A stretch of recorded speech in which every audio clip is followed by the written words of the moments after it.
Hello, another good day today. Remember, we're still on the book called The Bailey School Kids. Dragons Don't Throw Snowballs. This is chapter 6. Womp, womp, swoosh. The kids were exhausted by the time they ate dinner. Eddie had blisters on his fingers from doing so many math problems. The kids were so tired they could barely eat their peanut butter and jelly sandwiches. Even the sugar cookies were hard to swallow. We're like Hansel and Gretel, trapped in a witch's house, Eddie mumbled to his friends as Mrs. Jeepers let them go to the gym. Only Mrs. Jeepers is no witch, Melody said. She's a vampire. We can't sleep tonight, Lisa whimpered. We'll have to stay awake and make sure Mrs. Jeepers doesn't sprout fangs. Melody looked at her teacher. Did you notice that Mrs. Jeepers didn't eat a bite of her sandwich? She didn't even nibble her cookie. In fact, she didn't eat a thing. Eddie nodded. She's having her appetite for something more to her liking, he said. Blood. And it's ours. Lisa whimpered. She sniffled. Lisa's nose bled whenever she was really nervous. I think my nose is going to bleed, she told her friends. No, Howie said. Whatever you do, do not get a nosebleed. Vampires love nosebleeds. Take 3 deep breaths, Melody said. She waited while her friends breathed slowly. We have to stay brave. That's the only way we'll make it through the night. Lisa nodded, but she didn't look very brave as the kids filed into the gym. Big blue tumbling mats covered the blankets were spread across the floor. Televisions on tall stands stood in 4 corners. The room was filled with kids from other classrooms. Let's make the best of a bad situation, Principal Davis said as he looked at the teachers and the students. As soon as you're settled in for a long winter's night, we'll read stories and watch movies until bedtime. Several kids cheered. It would have sounded like fun if Lisa didn't know that they were going to share the gym with a vampire. The kids found mats near the back of the room. Once they were settled, they listened to a story after story and watched a movie after movie. One by one, the kids around them fell asleep. A few teachers wandered around the room to make sure everyone was settled before turning the lights out. Then even the teachers found a place to get comfortable. Everybody was falling asleep. Everyone but Lisa. She tossed and turned, she flipped and flopped.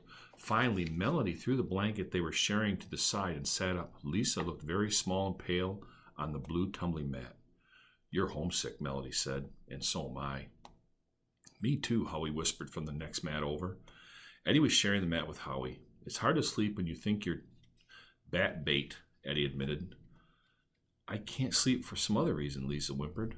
What could be worse than being homesick, Howie asked. And vampires, wondered Eddie. I'll tell you what, Lisa told them as they sat up. It's something big, very big. And it's outside waiting for us. Eddie rubbed his eyes. Duh, he said. It's called the biggest snowstorm in Bailey City history. I'm not talking about the snow, she said. I'm talking about the living, breathing monster dragon. Melody, Howie, and Eddie all opened up their mouths to argue, but Lisa put a hand to stop them. You'll have to prove me wrong, Lisa said. Fine, Eddie said. Let's go get this over with so we can get some sleep. There's no way we can get out of the gym, Howie hissed. Have you forgotten our teacher's a vampire and vampires don't sleep? Eddie glanced around the room. Dim energy lamps cast a weak light over the sleeping students. It took him a while, but Eddie finally spotted Mrs. Jeepers. She sat in a chair with her eyes closed and a fat book on her lap, her head tilted to one side. Could she really be asleep? Melody asked. Vampires never sleep, Lisa warned. Before his friends could stop him, Eddie started crawling along the outside of the room towards the doors. Lisa looked at Melody and glanced at Howie. Howie looked at Mrs. Jeepers. Their teacher let out a little snore. I guess our teacher is one vampire that does sleep, Howie said. Then he started crawling after Eddie. Melody and Lisa waited for Mrs. Jeepers to let out another snore just to make sure she was sound asleep, and then they followed their 2 friends. Once they escaped the gym, Lisa took the lead. Long shadows followed them as they weaved through the twisted hallways. What will you do if you find out this legendary monster? Eddie wanted to know. Melody giggled. We could feed it a midnight snack. Maybe there's some peanut butter left. I bet snow dragons would prefer an Eddie cycle, Howie added as they made their way to the playground door. Very funny, snapped Eddie. The window in the door was frosted and a thick layer of ice, so the kids couldn't see outside. Lisa reached for the door to pull it open. Her fingers were inches from the door handle when she froze. Shh! Lisa held up her hand for silence and her friends. Did you hear that? Her friends stopped and held their breaths. When they heard exactly what Lisa was talking about, it came from outside and it sounded big, very big. Whoomp, whoomp, swoosh. Whoomp, whoomp, swoosh. Closer and closer it came. It was right outside the door. Whoomp, whoomp, swoosh. Whoomp, whoomp, swoosh. Run! Lisa screamed. The kids dashed down the hall and they skidded around the corners. They didn't stop until they reached the gym where the rest of their class was sacked out on blue mats. Eddie didn't think twice about jumping over sleeping kids, and Melody didn't worry about being caught by Mrs. Jeepers. Howie didn't try to be quiet. They all made a mad dash for their mats under their blankets. Lisa pushed the blanket over her head, and then she heard the noise again. Whoomp, whoomp, swoosh. Whoomp, whoomp, swoosh. Whatever was making that sound had followed the kids all the way to this side of the building.